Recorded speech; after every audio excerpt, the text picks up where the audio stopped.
নমস্কার বন্ধুরা, আবারও স্বাগতম আমার চ্যানেলে। আজকে আমরা কথা বলবো সকলের প্রিয় ওয়েব সিরিজ পঞ্চায়েত সিজন 4 নিয়ে। পুরনো সেই ফুলেরা, বিকাশ, প্রহ্লাদ এবং অবশ্যই আমাদের সচিবজি আবার ফিরেছেন, কিন্তু এবার কাহিনী আরও গভীর, আরও আবেগপ্রবণ এবং অবশ্যই আরও বাস্তব। পঞ্চায়েতে সবসময় একদম বাস্তব জীবনের ছোঁয়া দিয়েছেন। সিজন 4 এও তার ব্যতিক্রম হয়নি।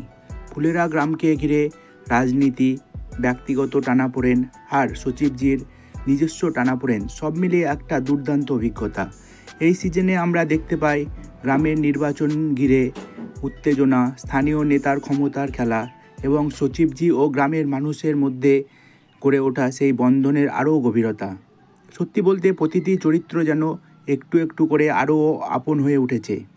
অভিনয়ের কথা বলতে গেলে জিতু ভাই অতএব জিতেন্দ্র কুমার আবারও প্রমাণ করেছেন কেন তিনি এই চরিত্রের জন্য পারফেক্ট। নীনা গুপ্তা, রঘুবীর যাদব, চন্দন রায় প্রত্যেকে নিজের জায়গায় অনবদ্য।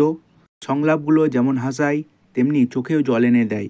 এই সিজনটির বেস্ট মোমেন্ট সজীবজির ক্যাট পাস করার মুহূর্ত, রিঙ্কির সঙ্গে প্রেমের সূচনা, প্রহ্লাদ চাচার আবেগঘন মুহূর্ত, প্রধানজির ভাঙন ও একাকিত্ব।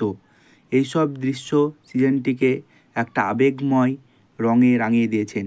সত্যি বলতে এখানেই পঞ্চায়েতের ইউনিকনেস, গ্রামের পরিবেশ, ছোট ছোট মুহূর্ত আর বাস্তব জীবনের প্রতিফলন।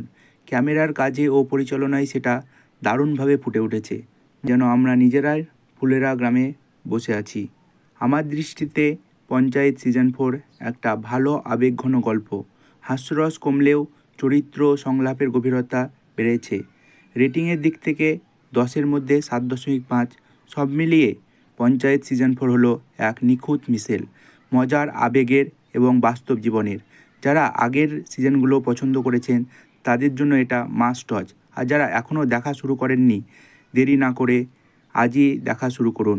ভিডিওটি ভালো লাগলে একটা লাইক দিন, চ্যানেলটিকে সাবস্ক্রাইব করুন এবং শেয়ার করতে ভুলবেন না। আর পঞ্চায়েত এর কোন চরিত্র আপনার সবচেয়ে প্রিয় নিচে কমেন্ট করে জানাবেন। ধন্যবাদ বন্ধুরা, দেখা হবে পরের ভিডিওতে।